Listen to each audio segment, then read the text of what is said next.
Hello, everyone. Welcome to Pinfalls and Passports. For those who don't already know, this is a podcast for people just like you who love the sport of professional wrestling and for members of our WWE Travel Community Discord server.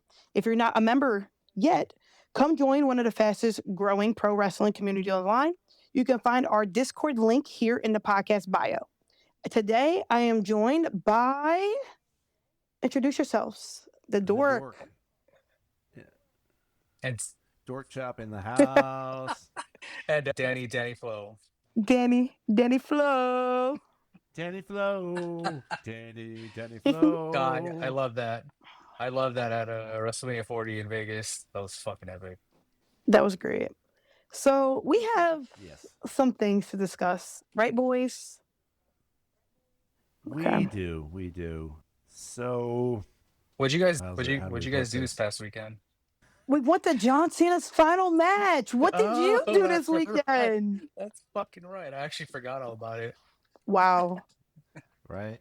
Yes. Yes, sir. Before we get into the fun, we have to handle some business here.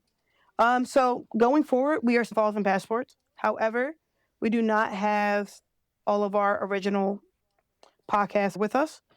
We wish them well in their future endeavors, not to do the WWE sign off, but like we genuinely wish them well with whatever they're doing professionally, wrestling wise, all of that.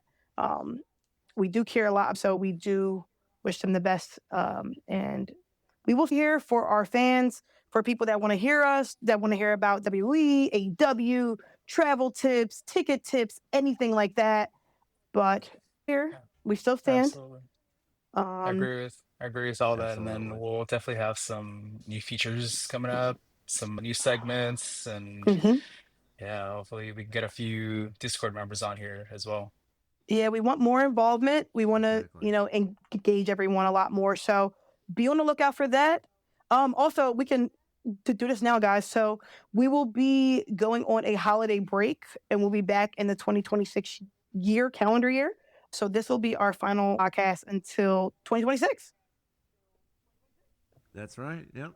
We'll be back just in time for that big Raw on January 5th, as well as SmackDown going back to 3 hours on January 2nd. Back to 3 hours? hours? Seriously? It's going back to 3 hours on January 2nd. That is correct. Holy crap. What's the too long? Didn't It's read. a slog. Yeah. Yeah, pretty much. Yeah. But so we're that's the housekeeping. Yeah, and now the fun. Hold on. We should just be called the Housekeeping Podcast. Let's do that. I think somebody else has that. Oh my God, never mind. I know. Dork, you're no fun. So SmackDown. So the SmackDown before Saturday Night Main Event, which was John Cena's last match, as a lot of us know. But what occurred on there? What was the key standouts of that? Quite frankly, Cody Rhodes decided to invade Drew McIntyre's home. That was gold. Okay, all right. So a lot of the internet about that was saying that was kind of like an intro to a porn. Honestly, that's what a lot of people said on Twitter, and I didn't believe them. And wait, no. And I didn't believe them until I watched it, and I said, "Oh, I can see that. But it's very productive. It's very production-esque. And I hope this is the end of the feud for them whenever they have this match. And that Drew gets the belt. Because what are we doing here? He's gone 0 for 1,000, and I'm not liking it.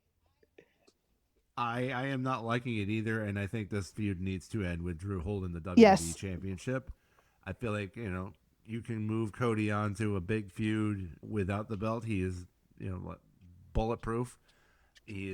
He has that aura, and we're supposed to have some clarity as to what these men will be doing going forward. But the feud is ending with this match. If I'm what I've read is to be I agree with you guys. I'm just a Cody fan, and I'm sick of this feud. Just give Drew the belt. Give DM Hunk the belt already. I'm over it. DM Hunk. No, it was cute at first, but it's kind of just going. And going. Like that damn Energizer Bunny. And then the only other key point that I remember from SmackDown is the Terror Twins versus Zelina Vega and Aleister Black. And the Terror Twins do what they do best. They cause terror. Yeah, that's true. And double Razor's Edge. And then Rhea with the Riptide. 1, 2, 3. And hopefully that's the end of the Damian Priest, Aleister Black feud as well. That is true. Because that's been going on for about 9 years. That's been all summer. I'm not going to say all summer. Like half of the summer, all fall, and winter has just begun. So I'm kind of sick of it. Let's just call it what it is. It's done. Actually, winter doesn't start until the 20th. Okay, Saturday.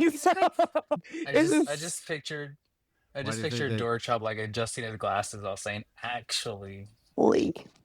Oh, no. Yeah, that was pretty much where I was going for. That's why they call me a dork. But no, that was SmackDown, right? Was there anything else from SmackDown? Because I know a lot of us that were in DC over the weekend, we didn't chance to watch it unless we caught some of the clips. Was there anything else that pointed out from this show? Yeah, I mean, nothing really stood out to me other than those a couple segments. I mean, I could be wrong. For sure. I mean, Jade's a bully, and Meechin doesn't like bullies. That's the only other thing I can pull out of thin air right now. We were too busy having a great time at Boardwalk in DC. Legendary. Those damn those margaritas, them margaritas, Danny. I lost count of how many I had. Green tea shots. Wasn't there like 2 green tea shots? Yes, I think I had 2 or 3. Whose idea was that? Yeah, because you're looking at one of them. I bought the second round. Oh, okay.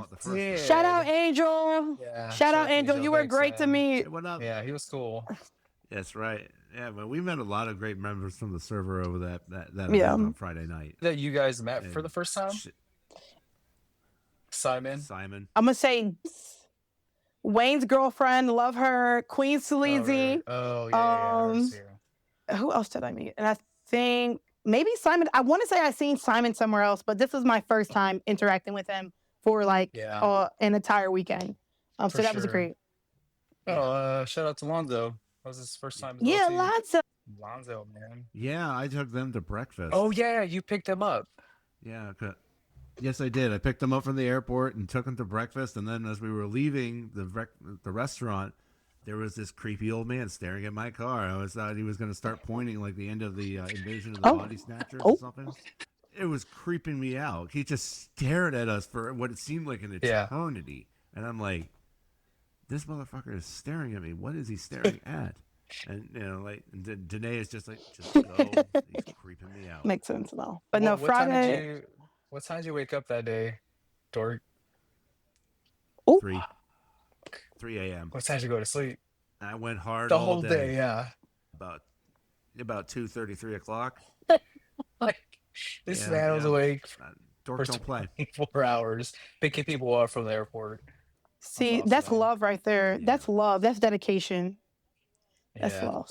Yeah. Hey, I love this. Man. I love you guys. We love you too, man. Well, that's because you weren't on the flight that I was picking you up from. I know, right? Yeah. Mr. I changed my flight. Work sucks right now.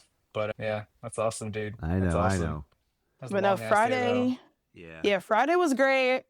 But Saturday was even fun. That was fun too. Saturday was fun.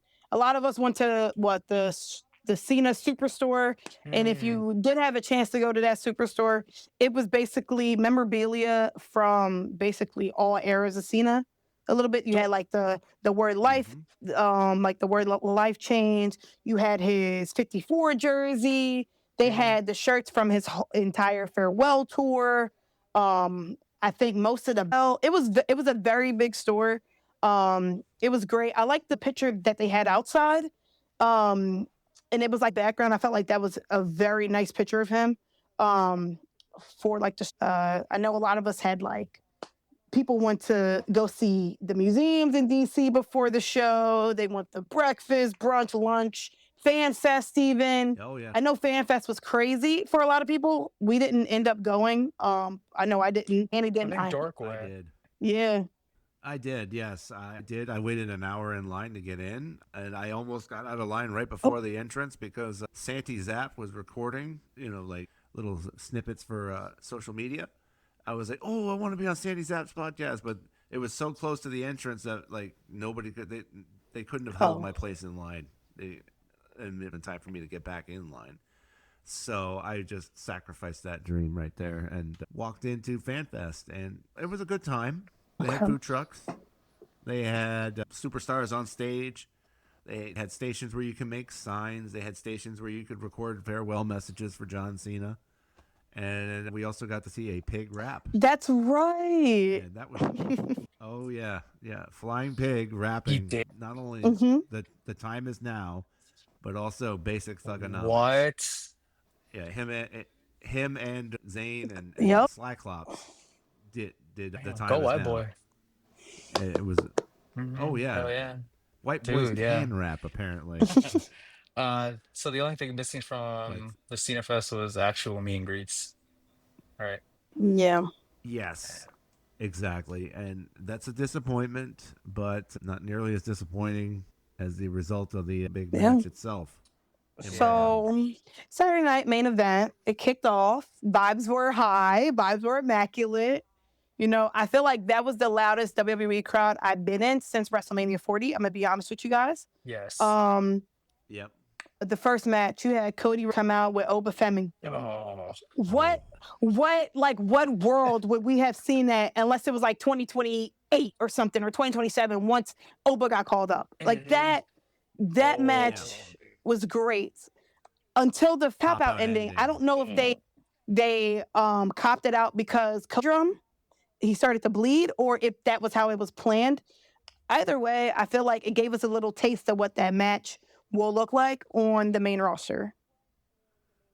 Oh yeah, and it definitely gave me a lot of people their first glimpse of Oba Femi, and the moment was not too big for him. He looked like he belonged. He definitely looks like he's ready to go to the main roster right now.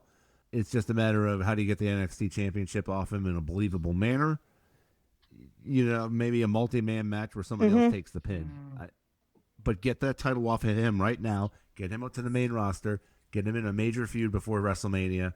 I'm serious, man. Big things for Oba Femi. He's only 26. That's crazy. The dude is jacked, tall, Yeah, exactly. Femi. Oh, he's Nigerian.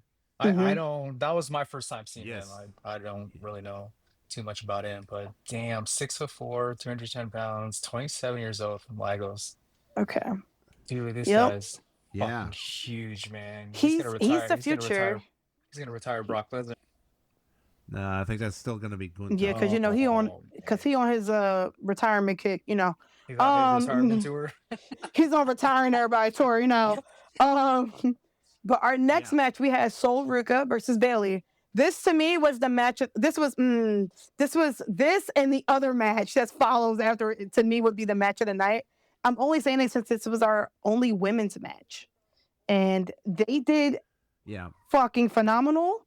Sol Ruka is a star, and she just knows it. She just exudes confidence. She's extremely athletic. Bayley is a veteran, and this came out because Bayley also had a wrestling training camp, I think, that weekend prior to this final match as well. I think it's Lodestone or Lodestone, I believe. Correct me if I'm wrong.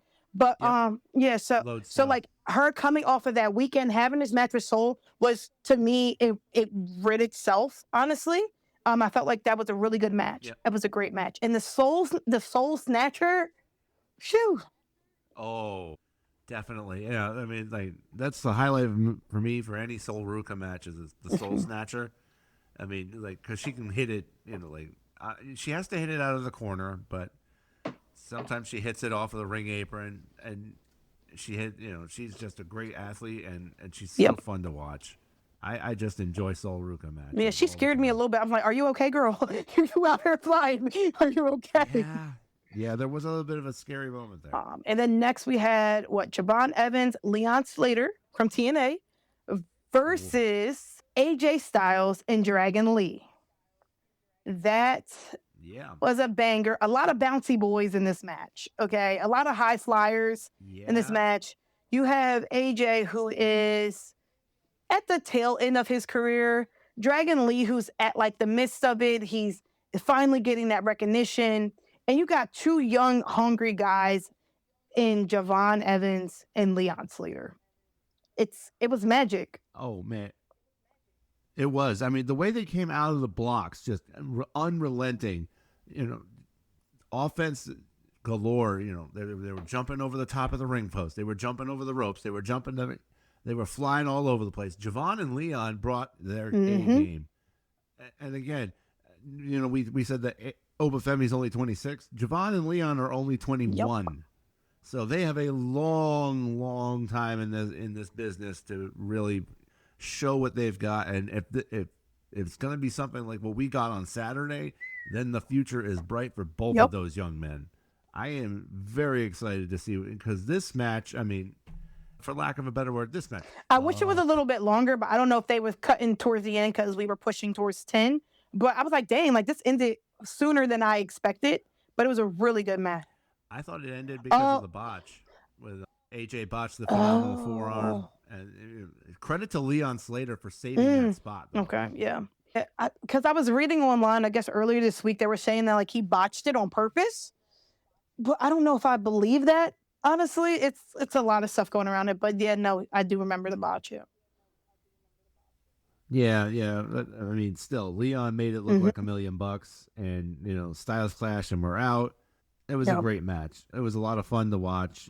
And then there was the main event. Big size.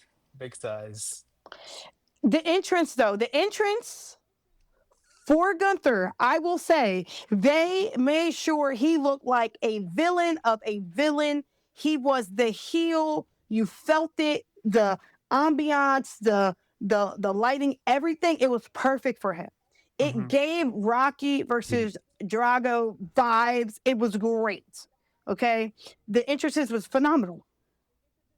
Yes, they were, and you felt the aura of Gunther. Almost called him Walter, but Gunther really had aura in this match, and he was great. The entrance, just phenomenal.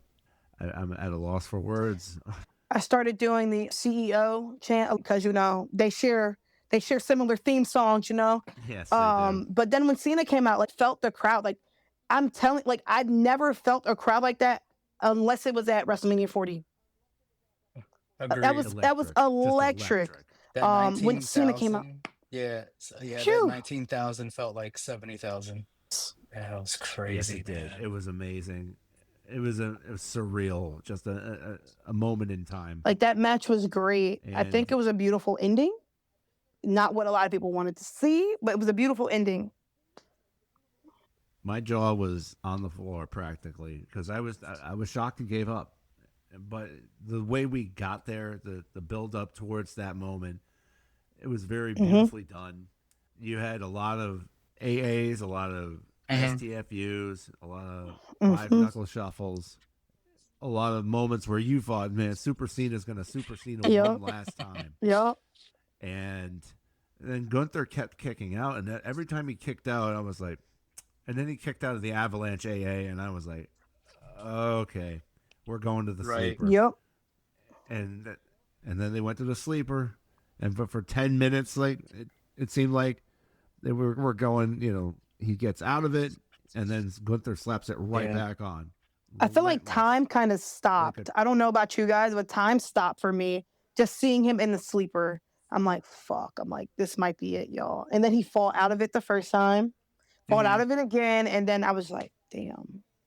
See, I thought what was going to happen was the first time they raised his arms, that first sequence, obviously he's gonna lift his arm up, and then when they were going back, a second or what was it, like a third time, I thought they were gonna keep doing it until eventually his arm wouldn't be raised after that third time, and it's I thought he was gonna pass exactly, out. and I feel like people were upset because they thought Cena was gonna win, but I never thought he was gonna win. I wanted him to pass out instead of give it up. And there's 1,000 jokes about him giving up, but I really thought and wish he would have passed out. And the meme of him smiling as he taps. Chocolate already has a jacket coming out. I am not surprised. Somebody will make money off of that. I feel like initially when it first happened, I was kind of just like upset. I'm like, he tapped out. And I didn't understand why I was so upset by that, because I'm like, I didn't suspect Cena to win, because he's a company guy. He's going to carry, he wants to carry it on. And I couldn't understand why until I went back, seeing a couple clips, and I'm like, oh, it's because he gave up, and his slogan is never give up. I think that's what it really came down to for me. I think that's what it really came with. I'm like, this is what it came down to. Like, he gave up. But then you have to think about it too. I'm like, he's on his retirement tour. He announced it at the beginning of the year. He's like, y'all, this is it. This is it. You get me for a certain amount of days. This is it. I'm telling y'all, this is it. And I'm like, you know what? He knew it was his time to just be like, you got to give up. I think that's why he was laughing. Some people say that he went into business for himself by tapping out. They got everything to say on the internet. So, I mean, we'll never know. I thought it was a very beautiful finish. It was very beautiful. But wait, but hold on. But initially, your first reaction was, what the fuck is this? Yeah, it's like, what the fuck is this? Yeah. Like, Zane and I had the same reaction. We just looked at each other like... Well, I don't... And I get what you're saying, but I don't know. I'm still upset about it. Yeah, I got closure for sure, but it's just, I don't know. His slogan since day one was never give up. But, on the last second of your tour, you give up. That, I don't know. I'm still kind of upset about it. That's just me. And the hate that finish got. Yes. Oh, my I feel like that's going to be like something that's going to be in the top 10 for the next 20 years plus. Oh, yeah, definitely.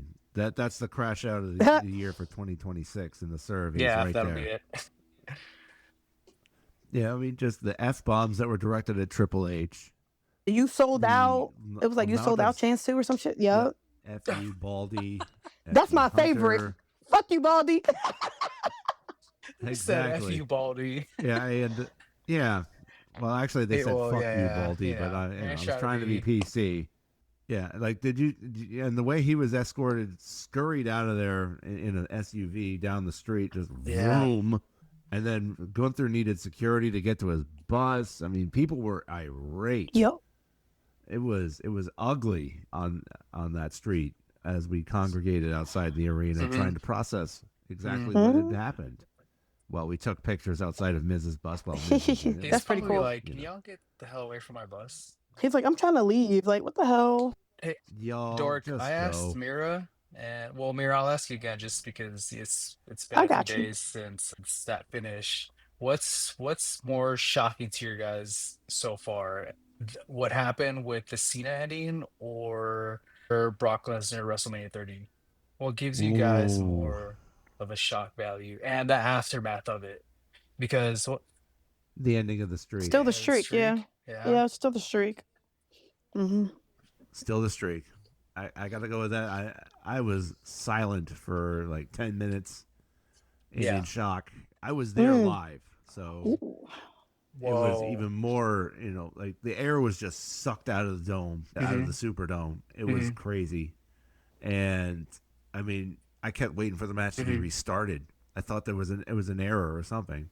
Like, did he get his foot on the rope and the ref didn't see it? Or, I was in shock. So the streak ending will always be, above the ending for of sure. Gunther. But I feel like they're honestly side by side, because if you think about it, that was the tail end of Taker's career. Like, he still had some matches, because they wanted to still feature him for WrestleMania and stuff. But that was, I feel like, honestly, if that was Taker's last match, I think he would have been happy with that being his last match. If that was his retirement match, he would have been like, all right, that's it. Right. I just can't remember the last time of an aftermath like that where everybody's chanting, fuck you, Hunter, and people were coming after Gunther.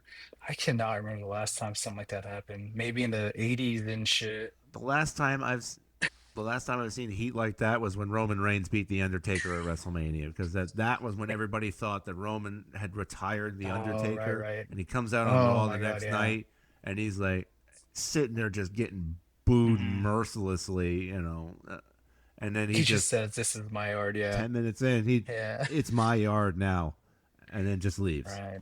That was heat. That was nuclear heat. That type of heat is what we saw on Monday when Monday Night Raw kicked off. Gunther striding out to the ring, confident as hell, smirk on his face. Just all he had to say too was, "I made John Cena tap out like a little bitch." He said it twice, and that was his entire promo, if I'm not mistaken. Yeah, he was just like laughing. He was smirking a lot. He was antagonizing like the crowd and the fans and stuff. And I honestly wanted him to do more. I wanted him to do more. He left, and then he came back. He left. He came back. He did it again. Called him bitch. He left. He came back again and just was in the ring and hailing his arms up. And I'm like, oh. He should have done. He should have grabbed. He should have grabbed Stu. Just power bombed him in the middle of the ring. Oh, the heat! Holy shit! What would have been funny? No, what would have been funny too if he would have played Cena's music before he came out. He's like, "Hi, I thought he was coming." Who's your daddy Montreal all over again? Oh my goodness. Yeah, my goodness. That was a hell of a way to open up Monday Night Raw, though, with Gunther just soaking in the heat that he has gotten from this notoriety of retiring John Cena by making him tap out, and then the walk to the back, and then AJ Styles waiting for him, and he does the "you can't see me" to AJ on his way out. Props to Gunther for all that healing, because he established himself as the main heel in WWE this weekend. Question. So what do we expect next for Walter? Well, I think that AJ Styles is the next Infinity Stone in the gauntlet for him. And then he's going to move on to Brock Lesnar. Yep. I think that's what it is as well. But we have to remember, he has taken 2 back-to-back L's at WrestleMania against people that shouldn't have beaten him if this is what he's doing now. So it's like, how are we going to like set a precedence to that? So I don't know what they're going to do. Does he win the Rumble? Does he just go on this legend kills for what are we doing with him? I feel like that's my only thing about it, because I'm like, you got beat by Sammy, you got beat by Jay, but you're beating Goldberg, you're beating Cena. Right. Yeah, I would like to see him win the Rumble and then go on to Mania to win the title. I think that makes sense, because if you just throw him back into a feud with, I don't know, Drew or Jay or something, then I don't know. I want this win over Cena to mean something. Right. Kind of like with Brock when he ended the streak, he became a monster heel, ran through the entire roster, dominated until WrestleMania 31, and then he lost the title. What they could be doing is setting up Gunther to be that equivalent, be it WrestleMania or SummerSlam of this year, because the rumor is that he's going to retire Brock Lesnar at SummerSlam in Minnesota. Okay. Because Minneapolis being Brock Lesnar's hometown, or where he went to college, excuse me. He's a Minnesota legend, is what I should say. That's the speculation. He's also rumored to be retiring AJ Styles at some point. And, yeah, he's collecting Infinity Stones. Bro, Thanos. Shit, might as well add Randy to that, too. Oh, hell no. Right? Bring Batista out of retirement so he can retire the entire OVW class of 2002 while we're at it. God damn. Pop. Yeah. Pop. Damn. Pop. Yeah. But Gunther had an interesting showing on Monday. Definitely the right kind of heat. Because at first Saturday he had go away heat. Monday he had I freaking hate you heat. And that's the kind of heat that you. And Adam Pearce calling him was honestly iconic. Chef's kiss. Yeah. Then we also, we had a very persnickety CM Punk later on that night. I say persnickety because he didn't even bother with clobber in time. He just stomped right out to the ring, took the little cover off of the microphone, and when he does that, you know somebody's going to get cooked. The Steiner family as a whole got cooked by that CM is true. Punk. Oh my God. Like, I'll gouge out your eyes and piss on your 10-cent brain or whatever it was he said. You know, like, line it up next to your stupid father and his even dumber brother. Oh my God. He went in on the Steiners. I mean, to the point where at the end of the show, after Braun had speared Punk, he's like, leans down and says, "You ever talk about my family like that?" And it's real. Yeah, no, that was. I mean, it's got me buying into the January 5th match on Raw. That's going to be. I really don't know what to expect for that. I can see it being some twist and Punk retains, or I can see it being a twist and Braun is our new World Heavyweight Champion. I do too. I think if Seth's going to be back in time for WrestleMania, then you pull the title switch and have Seth show up, because you could do something like a Royal Rumble win for Seth, then keep him on and off of television, because you'd have the title shot at WrestleMania guaranteed to you for winning the Royal Rumble. It's just a matter of how is his shoulder. I mean, we got the reveal of Austin Theory being the mystery man. So what do we think? I was about to say, so what do we think? Because I think I liked it because that's Baby Dad. I love Austin Theory, but I think it was a flop because a lot of people already suspected that it was him. And it really wasn't like this grand reveal. Now, unless there's multiple masked men, okay, cool. But I don't foresee it. But I'm not going to say it's a flop or it wasn't good just yet. Let's see what Austin has to say on the mic. Let's see what happens. Because even with the Bronze, I bought into Braun Breaker more once he started talking on the mic. I brought into Bronson Reed once he, stole the sneakers and ran with that. So let's just see what Austin can do now being revealed. Are you a part of the vision? Are you just this vigilante? Like, what is it? That's where I'm at with it. Like, I'm excited, but I'm also just like, but what more? Like, is there more to this? Yeah, it's keeping me guessing as well. I wonder where they're going to go with this. I've heard also the multiple masked men rumor as well, and I wonder where if they're going to go that route or if they're just going to keep it as Theory. It was an underwhelming reveal, though. That was the only thing I had an issue with, was that Theory. Okay, you could see, First, I thought it was Cody. I'm not gonna hold you. I thought it was Cody with them blue eyes. I said, wait. What? Wait. Huh? Wait, I seen blue eyes. I said, wait. I'm running through all the people in my head that got blue eyes. Not Coco. He can't do stuff like that. Not yet. He can't do stuff like that. I don't know. Yeah, but yeah, it was quite the finish to Monday Night Raw. But it was an interesting weekend of wrestling. Well, we also didn't talk about Maxine and Ivy. That was actually a solid match. That was a solid match. I really didn't enjoy it. I'm proud that she high plates now. Maxine finally has side plates. She did her first title defense against Ivy Nile. I don't know if this will be a feud or this is just a one-off until the person that's actually set for her feud to start. But that was actually a solid match for her, and I know training with Natty has been great. Yeah, and one other thing I'll mention, every time I watch somebody slap on an ankle lock, from the standing position, I'm like, grapevine. And Maxine heard me, and she ended the match by grapevining Ivy Nile's leg and getting the tap out. So I was like, kudos, Maxine. And then I guess Nikki and Stephanie and Raquel is still a thing.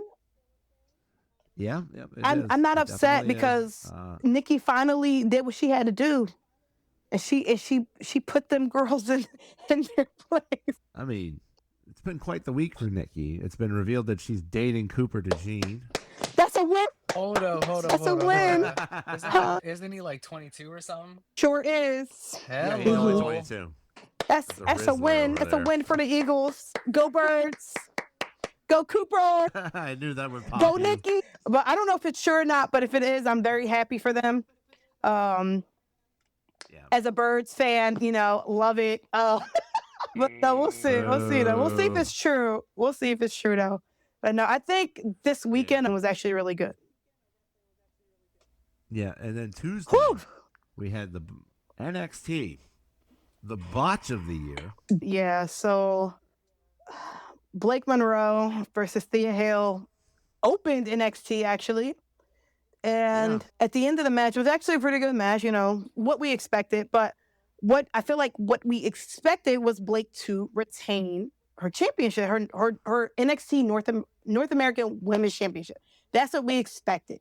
However, that did not happen. Yeah. Things happen.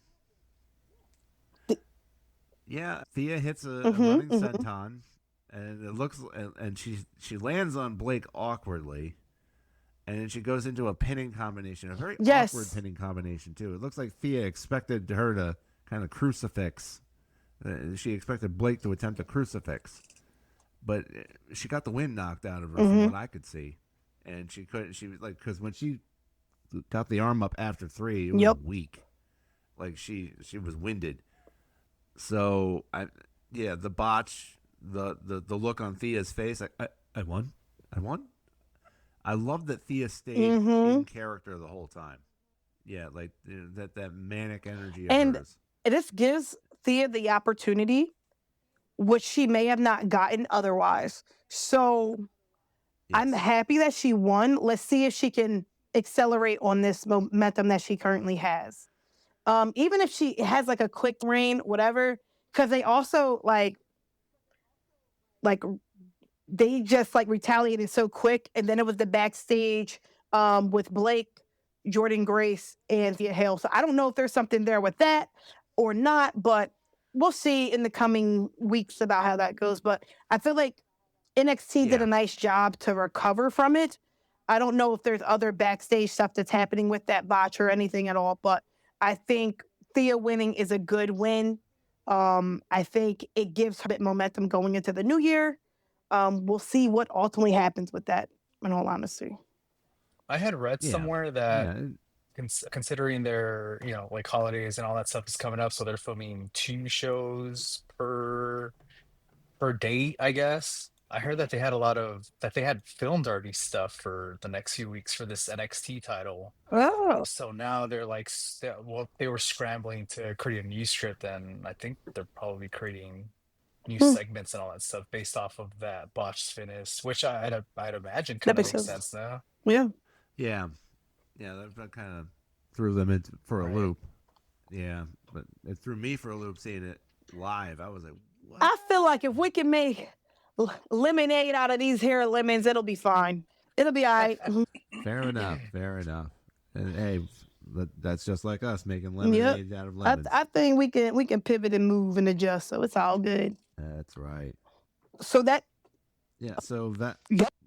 You got it. You got it. One at a time. No, go ahead, Dirk. You got this. Send us out. All right. So that's going to do it for us. This is our last show of 2025. I want to thank Mira and Danny for coming on tonight, keeping it going. We will be on a 3-week holiday break. We'll see you on January 8th for our next episode of Pinfalls and Passports. In the meantime, Merry Christmas, Happy New Year, Happy Holidays to everybody out there. Be safe.